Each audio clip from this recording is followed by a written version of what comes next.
সামনে একটা বড় ফাসাদ অপেক্ষা করছে, আল্লাহ ভালো জানেন। একটা বড় মালহামা হবে পৃথিবীতে, মহাযুদ্ধ। এই যুদ্ধে পৃথিবীর অনেক মানুষ মারা যাবে, এমনটা হাদিসের মধ্যে এসেছে। কে জানে, আল্লাহ ভালো জানেন এটা কবে হবে, কত সালে, কিভাবে হবে। এমন হতেও পারে এটাই সেই পারমাণবিক যুদ্ধের সূচনা, ওয়াল্লাহু আলাম। কারণ তারা শুরু করেছিল চাইনকে কেন্দ্র করে, সেখানে পারে নাই। কেন্দ্র করে চেষ্টা করেছে একটা মহাযুদ্ধ লাগানোর, পারে নাই। সিরিয়াকে কেন্দ্র করে প্রায় হয়েই গিয়েছিল, এখানে অনেকগুলো দেশ ইনভলভ হয়ে গিয়েছিল, কিন্তু নিউক্লিয়ার যুদ্ধ পর্যন্ত যায়নি। কিছু মানুষ চাচ্ছে, একটা সভ্যতা চাচ্ছে যে পৃথিবীতে একটা মহাযুদ্ধ ঘটুক, এর ফলে পৃথিবীর ম্যাক্সিমাম মানুষ যেন মারা যায়, পরাশক্তিগুলো দমন হয়ে যায়, সে নতুন করে রাইজ করবে, সেই অপেক্ষায় বসে আছে। এবং তার নাম কি সেটা আপনারা আমার চেয়ে ভালো জানেন। প্রথম বিশ্বযুদ্ধের পরে একটা কান্ট্রি বিশ্বের রুলিং স্টেট হয়েছে, দ্বিতীয় বিশ্বযুদ্ধের পর আরেকটা কান্ট্রি বিশ্বের রুলিং স্টেট হয়েছে। এখন অন্য কোনো রাষ্ট্রকে যদি পৃথিবীর শাসন রাষ্ট্র হিসেবে আত্মপ্রকাশ করতে হয়, তাহলে বিশ্বে আরেকটা বড় যুদ্ধের দরকার আছে। জ্ঞানী মানুষ ইশারা বুঝবেন, তারা এই চেষ্টাই করছে।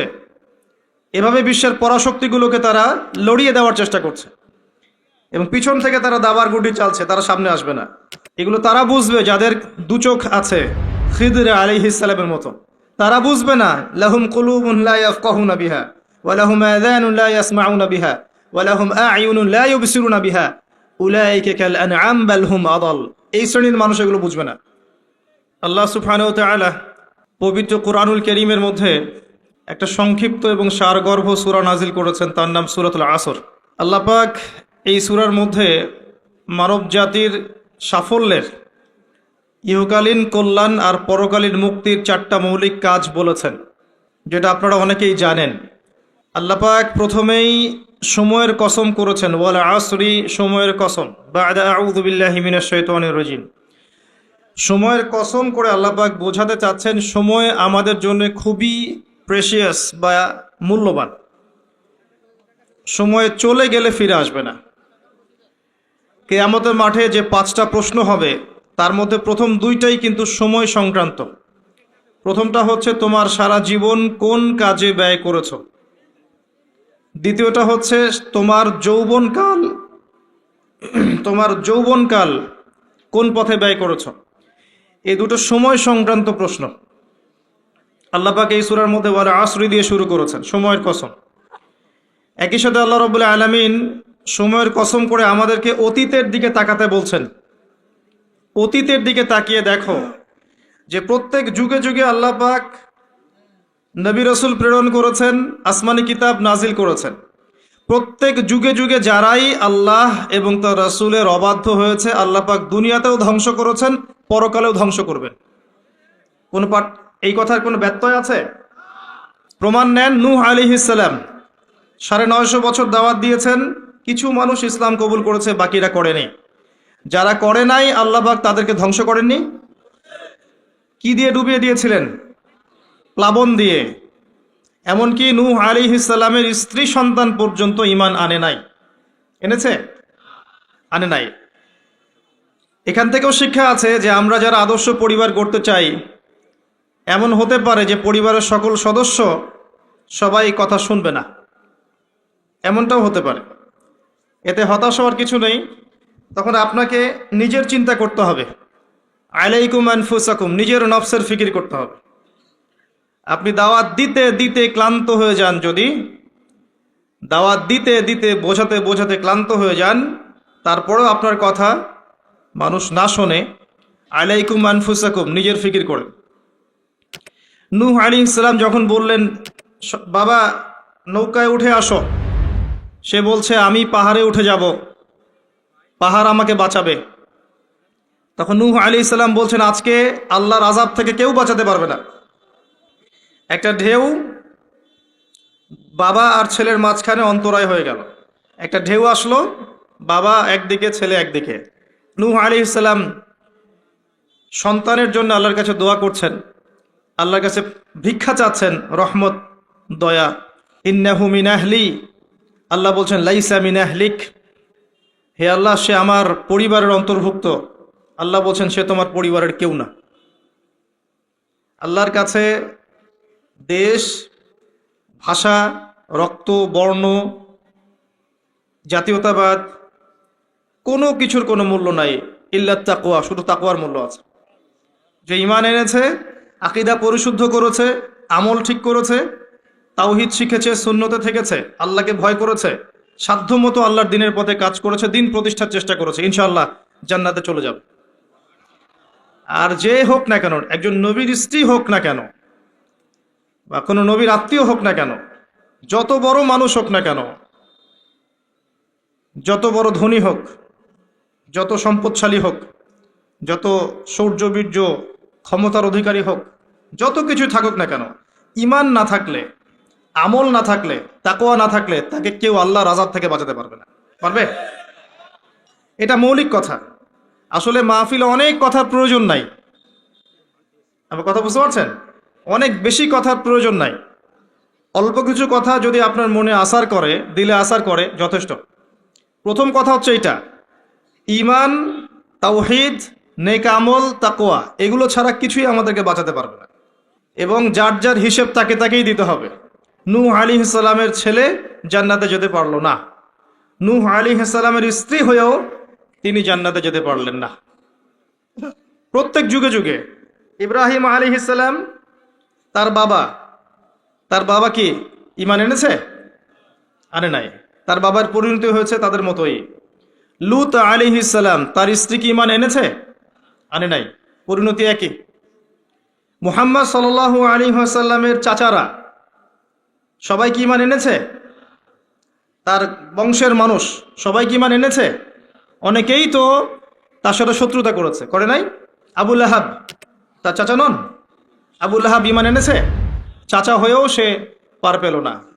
তো এই হচ্ছে মূল কথা। আল্লাহ পাক সময়ের কসম করে বোঝাতে যাচ্ছেন, অতীতকালের দিকে তাকিয়ে দেখো, প্রত্যেক যুগে যুগে যারাই আল্লাহর অবাধ্য হয়েছে, তার রাসূলের অবাধ্য হয়েছে, আল্লাহর নাজিলকৃত বিধানের আনুগত্য করে নাই, আল্লাহ পাক দুনিয়াতেও শাস্তি দিয়েছেন, পরকালেও শাস্তি দিয়েছেন। একই সুন্নাহ প্রত্যেক যুগে যুগে। আরেকটা বিষয় আমাদের বুঝে আসে, সেটা হলো ওয়াল আসরি দিয়ে আল্লাহ পাক শেষ জামানার মানুষদেরকে সতর্ক করছেন বেশি। কারণ শেষ জামানার মানুষেরা সবচেয়ে বড় ফিতনার মধ্যে থাকবে, সবচেয়ে বেশি বেশি ফিতনা থাকবে এই জামানার মধ্যে। ব্যক্তি জীবনে ফিতনা থাকবে, ধর্মে ফিতনা থাকবে, পরিবারে ফিতনা থাকবে, সমাজে থাকবে, বিশ্বে থাকবে, সমস্ত ক্ষেত্রে ফিতনা থাকবে। ফিতনা দিয়ে ভর্তি। কিন্তু মানুষ মনে করবে তারা খুব ভালো কাজ করছে, মানুষ মনে করবে তারা খুব ভালো ভালো আমল করছে, কিন্তু এগুলো ফিতনার মধ্যে ডুবে আছে। আপনি দেখবেন এখন তাওহীদের মধ্যে শিরিক ঢুকে গেছে, সুন্নতের মধ্যে বেদাত ঢুকে গেছে। দেখবেন হালাল রিজিকের মধ্যে হারাম ঢুকে গেছে। খুব কম মানুষই এখন হালাল রিজিক খায়, খুব কম মানুষই। সবার ঘরে ঘরে এখন সুদ, সবার ঘরে ঘরে দেখবেন ঘুষের টাকা ঢুকছে, দুর্নীতির টাকা ঢুকছে, আত্মসাতের টাকা ঢুকছে। খুব কম মানুষ হালাল খায়। অনেক সময় দেখবেন আমরাও দাড়ি টুপি রেখেও অনেক সময় বোনদের সম্পত্তির অধিকার দেই না, এমন হয় না? আমরাও অনেক সময় ধর্মীয় লেবাসেও দেখা গেছে আমরা টাকা পয়সা আত্মসাৎ করছি না? এরকমও হিস্ট্রি আছে। খুব কম মানুষ আছে এই পৃথিবীতে যারা হালাল রিজিক খাচ্ছে। আমরা খাস করে দোয়া করি আল্লাহ যেন আমাদের সবাইকে হালাল রিজিক খাওয়ার তৌফিক দান করে। প্রতিটা ক্ষেত্রে ফিতনা। আপনি সংস্কৃতিতে যান, সেখানে দেখবেন সংস্কৃতির নামে আমরা মেয়েদের সাথে কি করেছি, নারী পুরুষের ফ্রি মিক্সিং করে দিয়েছি। নারী পুরুষ বেলাল্লাপনে একসাথে চলাফেরা করছে, যেখানে আল্লাহ পাক কিছু চাইতে বলেছেন পর্দার আড়াল থেকে, তাই না? সূরা আহজাব পড়েন, সূরা নূর পড়েন। কিছু চাইলে, একটা বেগানা নারী যদি কিছু চায়, তাকে পর্দার আড়াল থেকে চাইতে হয়। আল্লাহ যেখানে বলছেন ওয়ালা তাকরাবু জিনা, জিনার কাছেও যেও না, সেখানে আমরা জিনাকে বানাচ্ছি কাছে আসার গল্প। কথা বুঝতে পারছেন? ফ্রি মিক্সিং একদম শুরু থেকে, স্কুল লাইফ থেকে শুরু হবে। একদম এই যে ক্লাস 5-6 থেকে শুরু করে এসএসসি, এইচএসসি, অনার্স মাস্টার্স, প্রতিটা ক্ষেত্রে, স্কুল, তারপর কলেজ, তারপর বিশ্ববিদ্যালয়, সবখানে ফ্রি মিক্সিং। নারী পুরুষ একসাথে ক্লাস করবে, একসাথে পড়বে, একসাথে ঘুরবে, তারা বন্ধু। আল্লাহ পাক যে সম্পর্কটাকে হারাম করেছেন, এটাকে হালাল করে আমরা শিক্ষা অর্জন করছি, জ্ঞান অর্জন করছি। প্রতিটা ক্ষেত্রে ফিতনা। এরপরেও আছে পোশাকের ফিতনা, মেয়েরা ছেলেদের পোশাক পরছে। আবার কোনো কোনো ক্ষেত্রে দেখবেন ছেলেরাও মেয়েদের পোশাক পরছে প্রতিটা ক্ষেত্রে আপনি দেখবেন, এবং মেয়েরা ছেলেদের জায়গা নিয়ে নিচ্ছে সমাজে। প্রতিটা ক্ষেত্রে আপনি গিয়ে দেখেন, হোক সেটা আপনার দোকান বা শপিং মলস বা এয়ারপোর্ট বা আপনার ফিল্ম ইন্ডাস্ট্রি বা মডেলিং বা সংস্কৃতির কোনো ক্ষেত্র বা ব্যাংকিং সেক্টর বা corporate sector, even political sector, সব জায়গায় গিয়ে দেখবেন আপনি মেয়েরা ছেলেদের জায়গা নিয়ে নিচ্ছে। ফ্রি মিক্সিং, এটা ফ্রি মিক্সিংয়ের কারণে। এর ফলে আরও কিছু বিষয় হয়েছে। এর ফলে দেখবেন আপনি জেনা বাড়বে, পরকীয়া বাড়বে, ব্যভিচার বাড়বে, টিজিং বাড়বে, এবং কোনো কোনো ক্ষেত্রে দেখবেন পরিবারের কাঠামো ভেঙে যাবে, ধর্ষণ বাড়বে। এর উপরেও আছে আপনার এই যে নগ্ন ফিল্মস, এই ফিল্মসগুলো দেখার মধ্য দিয়ে এবং গোপনে গোপনে এই পাপের সংস্কৃতিতে লিপ্ত থাকার মধ্য দিয়ে মানুষ ভিতর থেকে পশু হয়ে যাচ্ছে প্রতিটা ক্ষেত্রে। অর্থনীতি বলেন, সংস্কৃতি বলেন, আপনার পরিবারের দিকে তাকিয়ে দেখেন, ফিতনায় ভর্তি, পরিপূর্ণ। পরিবারের কর্তারা এখন ইব্রাহিমের মতো নয়। পরিবারের সন্তান সন্ততি কোরআন সুন্নাহ বোঝে না, ওযুর ফরজ বোঝে না, নামাজ কালাম ঠিক মতো পড়ে না। পরিবারের মেয়েরা দেখবেন পর্দা করে না। পরিবারে তালিম নাই, হৃদ্যতা, ভালোবাসা নাই, ইল্লা মাশা আল্লাহ। এর বাইরে আল্লাহর কিছু বান্দা আছেন, তাদের কথা ভিন্ন। ম্যাক্সিমাম পরিবারের অবস্থা, পরিবারের উপার্জনে ঠিক নাই, কোন পথে টাকা ঢুকছে পরিবারে ঠিক নাই, ঢুকলেই হলো, হালাল হোক আর হারাম হোক, এই হচ্ছে আমাদের টার্গেট। এনিহাও যে কোনোভাবে আমাকে একটা জমি কিনতে হবে, বাড়ি করতে হবে, গাড়ি করতে হবে, স্ট্যাটাস বাড়াতে হবে, যেভাবেই হোক আমাকে এগুলো অর্জন করতে হবে। এই হচ্ছে আমাদের জীবনের উদ্দেশ্য। এখন ওয়ার্ল্ড অ্যাফেয়ার্সে গিয়ে তাকিয়ে দেখেন, এই যে ইন্নাল ইনসানা লাফি খুসর, মানুষ অবশ্যই ক্ষতির মধ্যে আছে। আল্লাহ পাক বলেছেন এই পৃথিবীতে মানুষের ক্ষতি দুই রকম হয়, ইহকালীন এবং পরকালীন। দুনিয়াতে যত করাপশন বা দুর্নীতি, এর মূল কেন্দ্র হচ্ছে মানুষ। প্রতিটা ক্ষেত্রে মানুষ ফিতনা ফাসাদ সৃষ্টি করেছে। আল্লাহ এই কথাটা বলেছেন, যাহারাল ফাসাদু ফিল বাররি ওয়াল বাহরি বিমা কাসাবাত আইদিন নাস।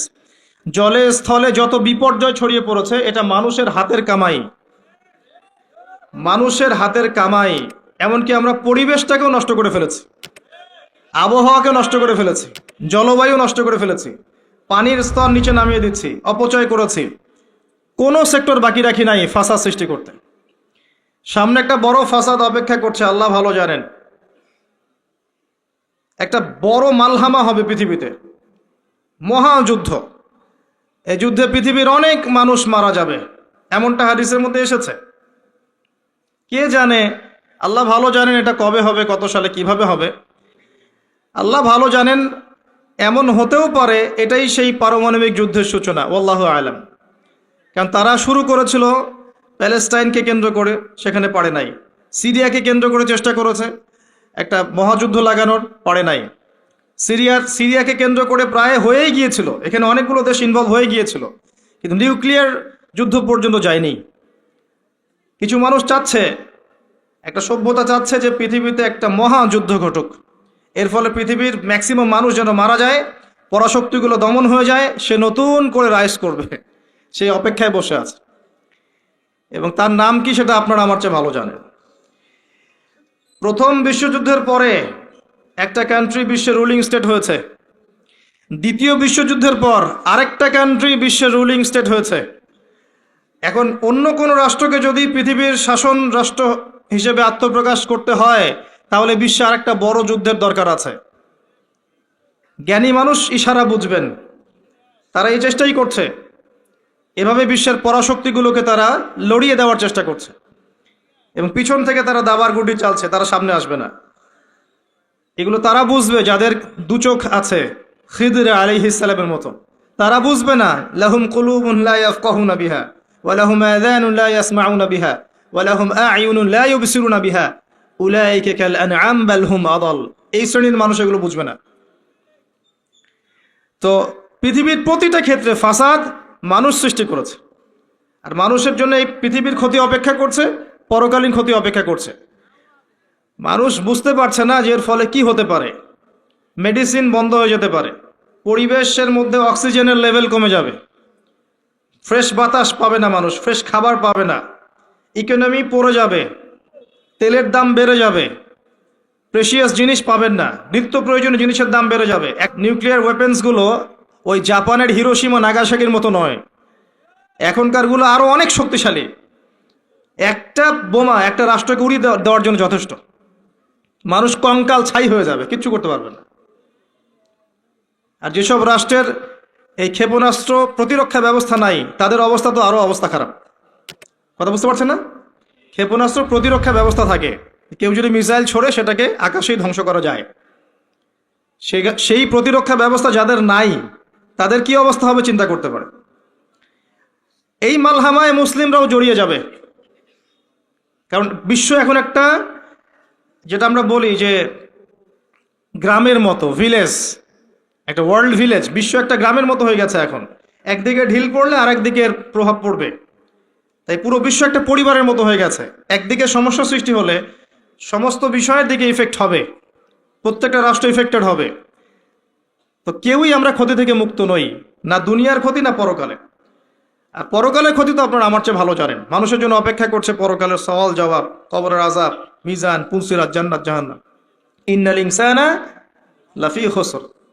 তারপরেও মনে হয় আমাদের চালচলন দেখলে যে ক্ষতি আমাদেরকে স্পর্শ করবে না। আমাদের ব্যাপারটা অনেকটা এমন যে আরে অন্যদিকে কি হয় হোক, আমি তো ভালো আছি। যখন সবকিছু নষ্ট হয়ে যায় তখন নিজেও ভালো থাকা যায় না। থাকা যায়? যখন সবকিছু নষ্ট হয়ে যায় তখন নিজেও আর ভালো থাকা যায় না। তো আমাদের ভাগ্যেও ক্ষতি অপেক্ষা করছে, এটা সময়ের ব্যাপার মাত্র। এখনো যদি আমরা সচেতন না হই, নিজেদের ফিউচারের চিন্তা না করি, নিজেদের আমল, আকীদা, পরিবার, রিজিক এগুলোকে না গুছিয়ে নেই, তাহলে সমস্যা আছে। আমরা কি সমস্যায় পড়তে চাই? আল্লাহ পাক আমাদের সবার আকীদাকে পরিশুদ্ধ করুন, আমিন। বেশি থেকে বেশি নেক আমল করার তৌফিক দান করুন, আমিন। আমাদের পরিবারগুলোকে আল্লাহ পাক জান্নাতি পরিবার রূপে কবুল করে নিন, আমিন। সবাইকে আল্লাহ পাক হালাল রিজিকের ব্যবস্থা করে দিন। দিন ইসলামকে প্রতিষ্ঠা করার তৌফিক আল্লাহ পাক আমাদেরকে দান করুন। এবার আসেন, আল্লাহ 4টা কাজের কথা বলেছেন এই সূরার মধ্যে। ইল্লাল্লাযীনা আমানু ওয়া আমিলুস সলিহাত ওয়া তাওয়াসাউ বিল হক ওয়া তাওয়াসাউ বিস সবর। এই 4টা কাজ যে মুমিনরা করতে পারবে, মুসলিমরা করতে পারবে, আল্লাহ পাক তাদেরকে ফিতনা থেকে বাঁচিয়ে রাখবেন ইনশাআল্লাহ তাআলা। 1 নম্বর কাজ ঈমান।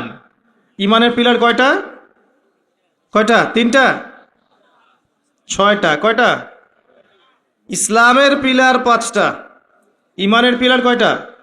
6টা।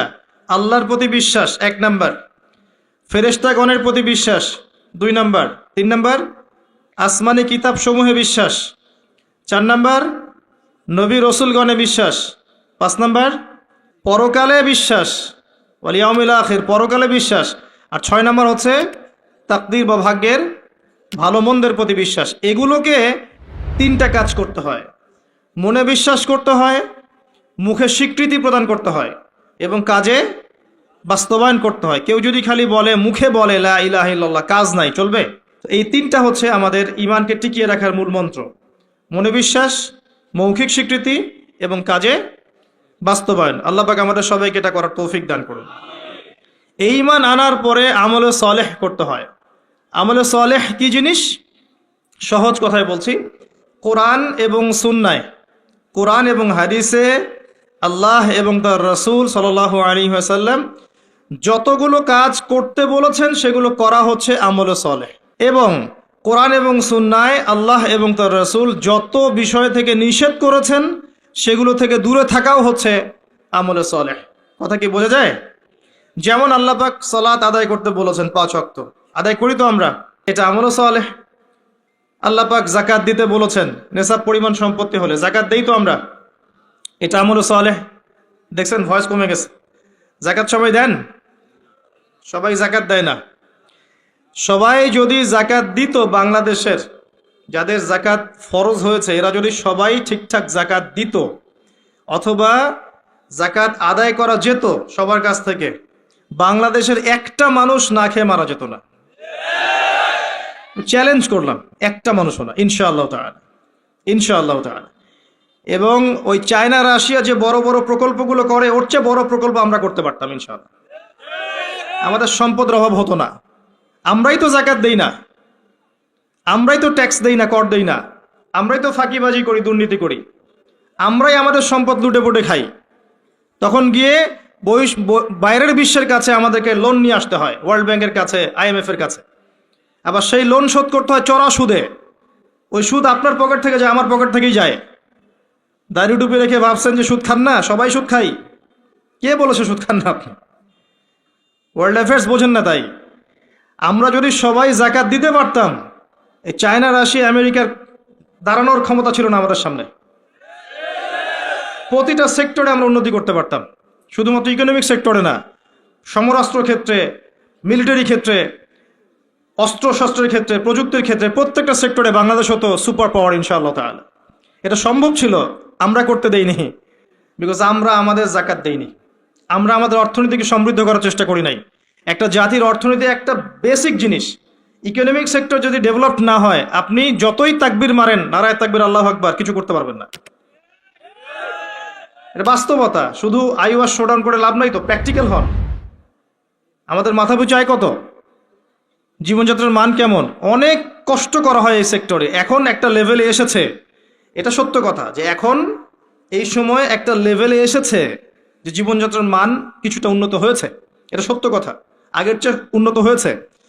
কিন্তু অনেক সেক্টর পড়ে আছে যেখানে আমরা কিছু করতে পারছি না, যেমন প্রযুক্তি খাত, সমরাস্ত্র ক্ষেত্র, অস্ত্রশস্ত্র, মিলিটারি সায়েন্স, অনেক ক্ষেত্র আছে যেখানে আমরা ওদের মতো করতে পারিনি, কারণ আমাদের ইকোনমিক বেসটা দুর্বল।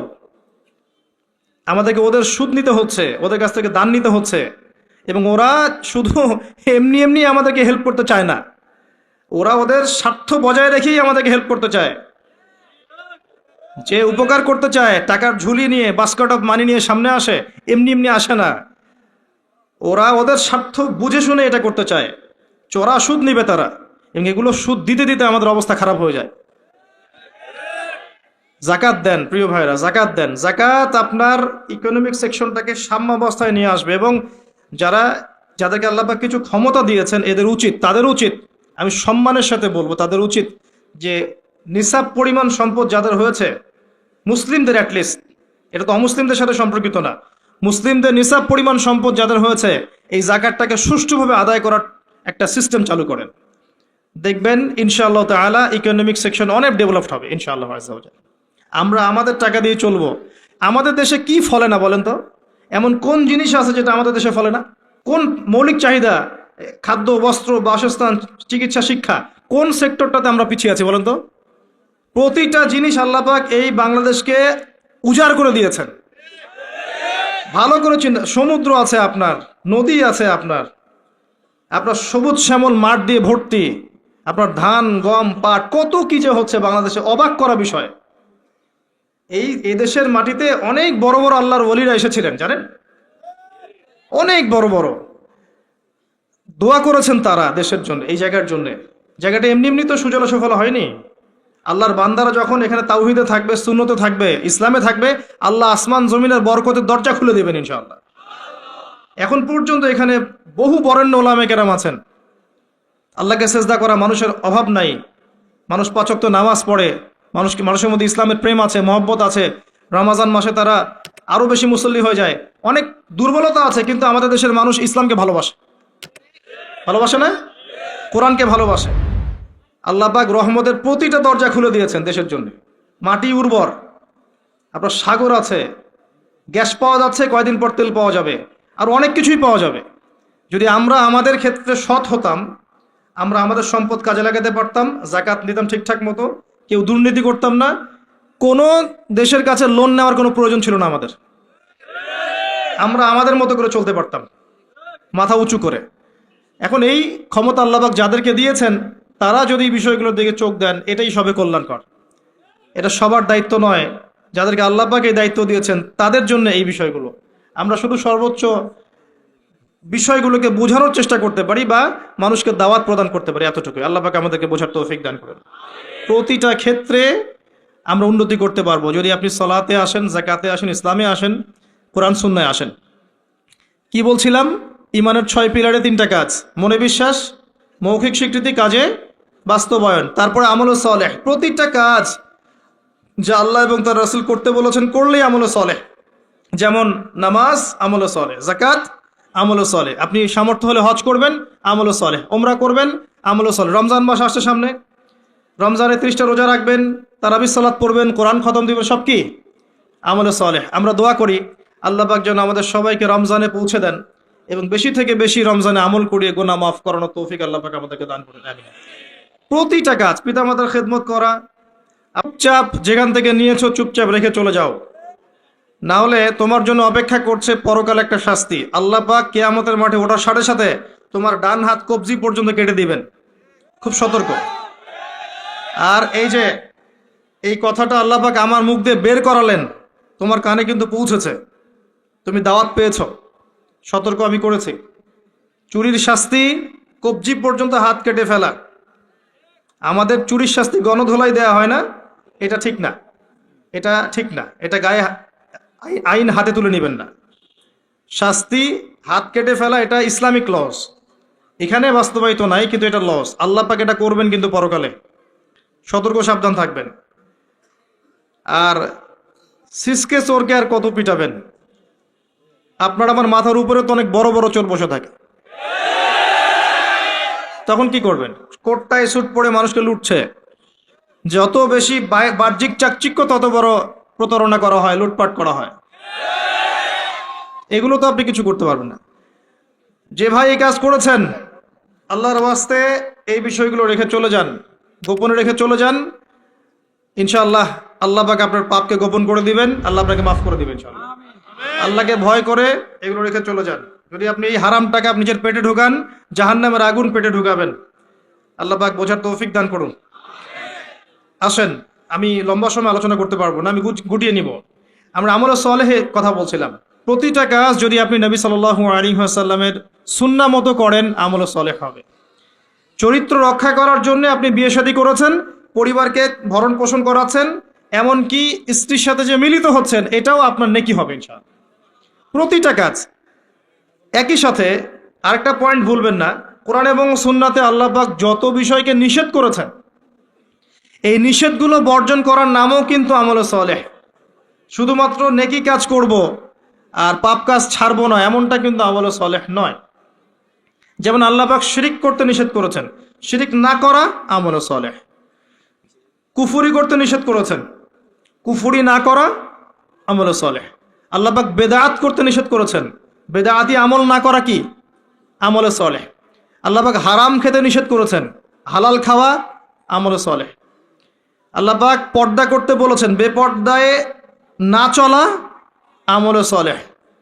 আল্লাহ পাক জেনার ধার কাছেও যেতে নিষেধ করেছেন, তাই চরিত্র রক্ষার জন্য বিয়ে করা কি? আমলে সালেহ। প্রতিটা কাজ যা আল্লাহ করতে বলেছেন করা আমলে সালেহ, রাসূল করতে বলেছেন সাল্লাল্লাহু আলাইহি ওয়াসাল্লাম করা আমলে সালেহ।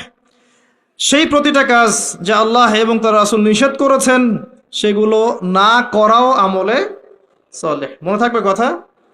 আমাদের একটা সমস্যা বলি এখন, আমরা যেটা করি সেটা হলো আমরা অনেক ভালো কাজ করি ঠিকই, কিন্তু আল্লাহর হারামগুলোকে ছাড়তে পারি না। কথা ঠিক না বেঠিক? দেখবেন নামাজ পড়ি 5 ওয়াক্ত, সুদ ছাড়তে পারি না, আছে না? আমরা যাকাত, আমরা দান সদাকা করি মাঝে মাঝে, ফরজ যাকাত দেই না।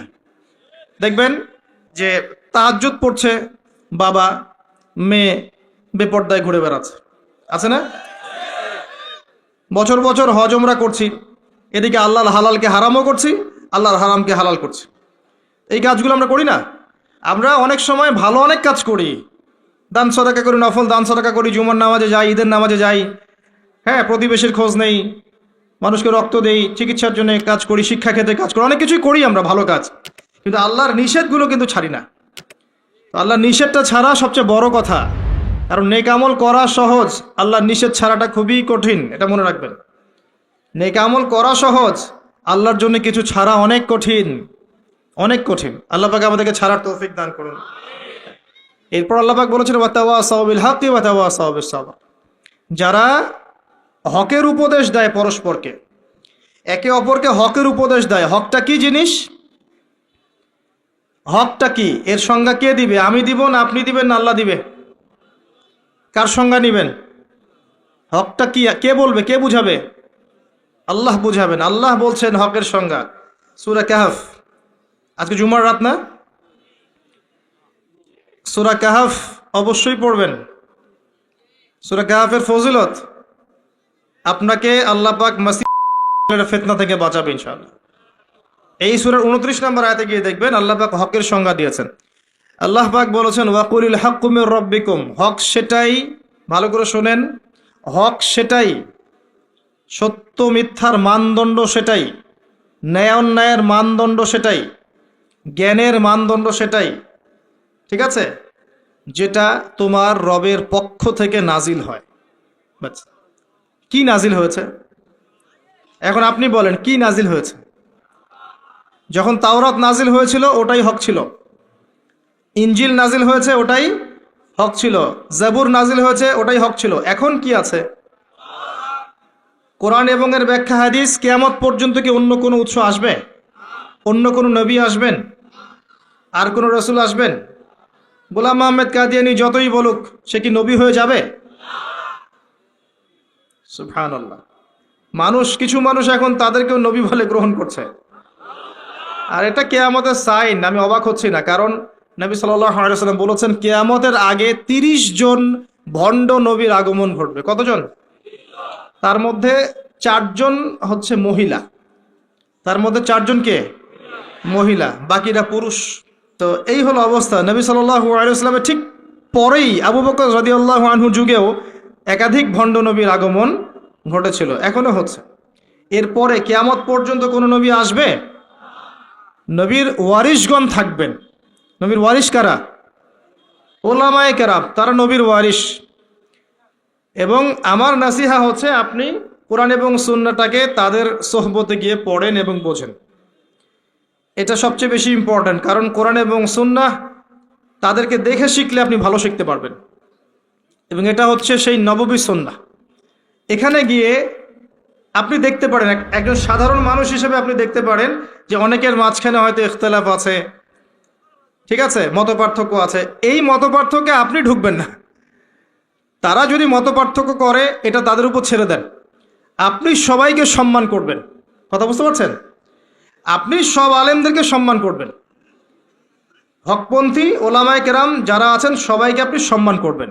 সবার সাথে আপনি সখ্যতা বজায় রাখবেন। তারা আপোষে কার সাথে কি করছে এটা আপনার দেখার দরকার নেই। কথা বুঝতে পারছেন? উদারভাবে যদি চিন্তা করেন তখন আপনি বুঝবেন যে আমরা সবাই এক এবং আমরা সবাই মুসলিম উম্মার অংশ।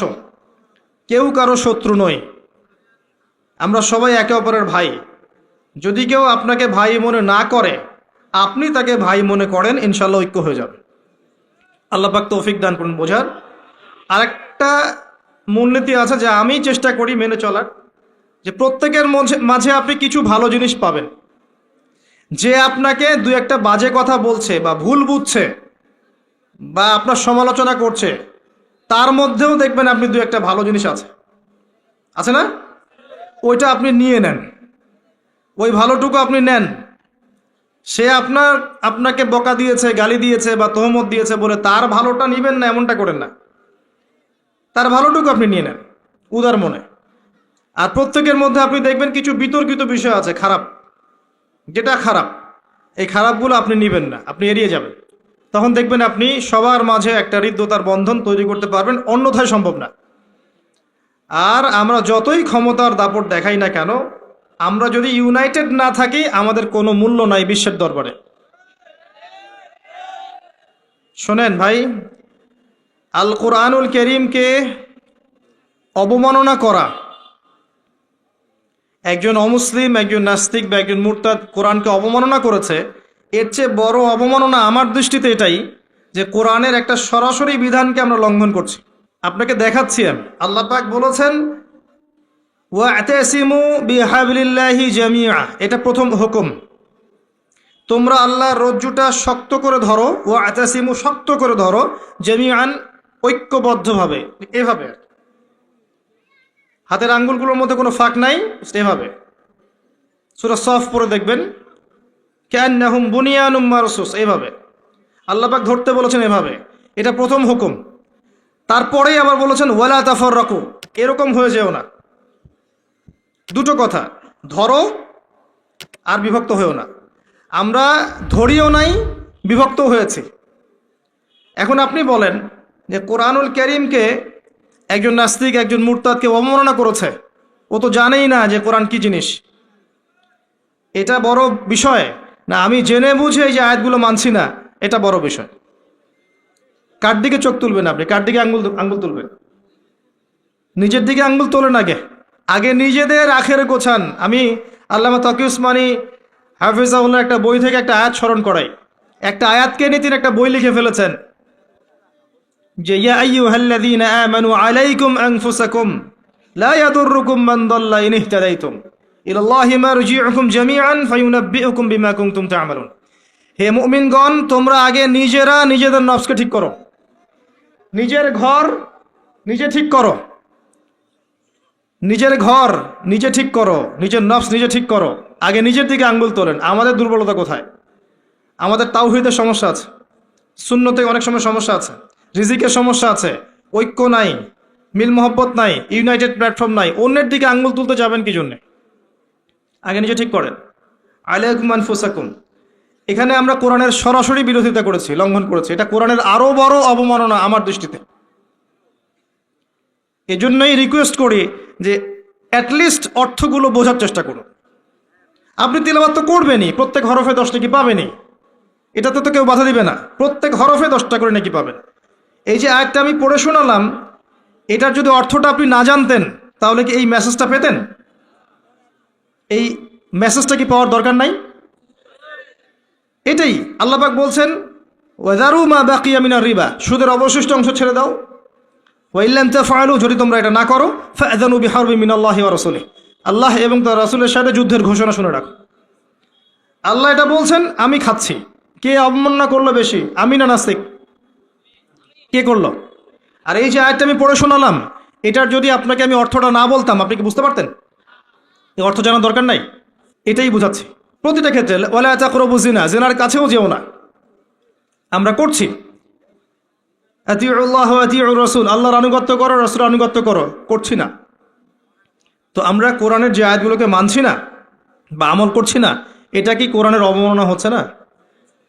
এবং আল্লাহর এই মেসেজগুলো যে আমরা বোঝার চেষ্টা করছি না, এটা কি কোরআনের অবমাননা হচ্ছে না? কোরআনের ভিতরে তো ঢুকতে হবে, এর হকটা আদায় করতে হবে। আল্লাহ পাক আমাদেরকে বোঝার তৌফিক এনায়েত করুন, আমিন। এবং এই কাজগুলো কাদের? যারা এগুলোর জ্ঞানে দক্ষ, তাদের কাছে গিয়ে আপনি এগুলো জানবেন। এতে তাদের সম্মান আরও বাড়বে, কমবে? কখনো না। হকটা আল্লাহর পক্ষ থেকে আসে এবং এই হকের দাওয়াত একে অপরকে দিতে বলা হয়েছে। যত মানুষ আপনার আহ্বানে হকপন্থী হবে, হকের পথে আসবে, এই সমস্ত মানুষের নেকি আপনি পাবেন ইনশাআল্লাহ তাআলা। এবং যদি কেউ আপনার দ্বারা বাতিলপন্থী হয়ে যায়, পথভ্রষ্ট হয়ে যায়, তাহলে ওই মানুষদের গুনাহও কিন্তু আপনার কাঁধে চলে আসবে। তাই সতর্ক হওয়া উচিত আমাদের সবার। আল্লাহ পাক আমাদের সবাইকে সতর্ক হওয়ার তৌফিক এনায়েত করুন, আমিন। সর্বশেষ আল্লাহ পাক বলেছেন ওয়াতাওয়াসাউ বিস-সবর, ধৈর্যের কথা। সবর মানে এটা নয় যে আমি পরিস্থিতি পরিবর্তনের অপেক্ষায় বসে আছি, এখন খারাপ সময় চলছে, একসময় ভালো সময় আসবে, আমি ভালো হয়ে যাব, এটার নাম সবর নয়। সবর মানে খারাপ অবস্থার পরিবর্তনের চেষ্টা করা, এর জন্য স্ট্রাইভ করা। সবরের এক্সাম্পল আপনি নেন নূহ আলাইহিস সালাম থেকে 950 বছর দাওয়াতি কাজ করেছেন। সবরের এক্সাম্পল নেন ইব্রাহিম আলাইহিস সালামের কাছ থেকে, পরিবার ছেড়ে দিয়েছেন, সমাজ ছেড়ে দিয়েছেন, আগুনের পরীক্ষাও দিয়েছেন। সবর নেন ঈসা ইবনে মারইয়ামের কাছ থেকে, আল্লাহ পাক শেষে পৃথিবীতে জায়গায় হয়নি, আল্লাহ পাক তাকে আসমানে তুলে নিয়েছেন। সবর দেখেন মুহাম্মদ সাল্লাল্লাহু আলাইহি ওয়াসাল্লামের 23 বছর নবী হওয়ার পরে কত যে নির্মম অত্যাচার তাকে সহ্য করতে হয়েছে আমাদের কল্পনার বাইরে। তাকে সারা জীবনে 16টা গালি খেতে হয়েছে, তাকে 15 বার মানুষ হত্যা করার চেষ্টা করেছে, আত্মীয় স্বজন তাকে তিরস্কার করেছে, গলার মধ্যে গামছা পেঁচিয়েছে, এই যে আপনার উটের ভুঁড়ি, নাড়ি ভুঁড়ি পিঠে চাপিয়ে দিয়েছে, দেয় নাই? তাকে দেশ থেকে চলে যেতে হয়নি, তায়েববাসী তাকে আঘাত করেনি, উহুদের প্রান্তরে তার দাঁত শহীদ হয়ে যায়নি। এত কিছু করতে হয়েছে কি জন্যে? হকের জন্যে। এই সবরের প্রশ্ন আসবে যখন আমরা হকের উপর থাকবো, তখন সবরের প্রশ্ন আসবে। গোল আলু মার্কা মুসলিম হলে তার সবরের প্রশ্ন আসছে না। কথা বুঝতে পারছেন না? যদি যে বিষয়গুলো নিয়ে কথা বললে বা যেগুলো করলে কোনো সমস্যা নাই, কেউ কিচ্ছু বলবে না, খাওয়ার পর মিষ্টি খাওয়া সুন্নত, তাই না? তাসবিহ তাহলিল করা সুন্নত, তারপরে খাওয়ার আগে বিসমিল্লাহ, খাওয়া শেষে আলহামদুলিল্লাহ।